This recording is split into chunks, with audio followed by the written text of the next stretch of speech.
નમસ્કાર મિત્રો, જામનગર એપીએમસી મગફળીની હરાજીમાં હાજરી આપતા તામિલનાડુના વેપારીઓ નજરે પડે છે. વેપારીઓએ જણાવ્યા મુજબ આ વર્ષે મગફળીના બજાર ભાવ ગત વર્ષની સરખામણીએ પ્રતિમણ લગભગ 70 રૂપિયા જેટલા ઓછા છે.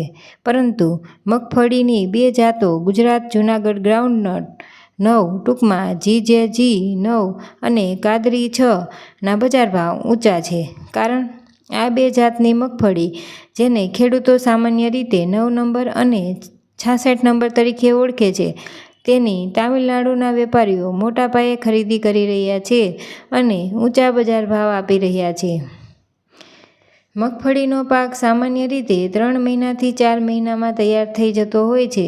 જૂનાગઢ કૃષિ યુનિવર્સિટીના સંશોધક નિયામક પ્રોફેસર રાજેશ માદળિયા જણાવે છે કે તામિલનાડુમાં ખેડૂતો મગફળીના 3 પાક લે છે.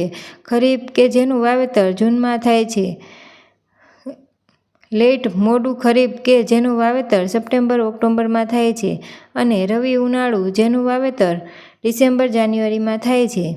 તામિલનાડુમાં ખરીફ એટલે કે ચોમાસામાં વાવેલ મગફળી ગુણવત્તા બહુ સારી હોતી નથી અને તેથી મોટાભાગનો પાક તેલ કાઢવા માટે તેલની મિલોમાં પિલાણમાં જતો હોય છે.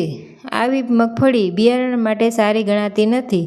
લેટ ખરીફની લણણી ડિસેમ્બર-જાન્યુઆરીમાં થાય છે, તેથી તે મગફળી રવિ ઉનાળુ પાકના વાવેતર સમયે ઉપલબ્ધ રહેતી નથી.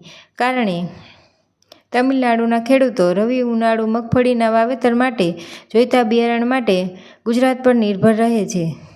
હાપાયાર્ડ ખાતે તામિલનાડુથી મગફળી ખરીદવા આવેલ વેપારી CN સેન્થિલ જણાવે છે કે બિયારણની તામિલનાડુમાં ખૂબ જ માંગ છે. તામિલનાડુના તંજાવુર, સેલા, મદુરાઈ, ત્રિચી વગેરે જિલ્લાઓમાં મગફળીના બિયારણનું બહુ માંગ છે.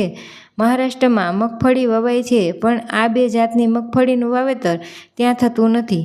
તેથી ગુજરાત એક જ રાજ્ય છે કે જ્યાંથી અમે આવું બિયારણ ખરીદી શકીએ છીએ.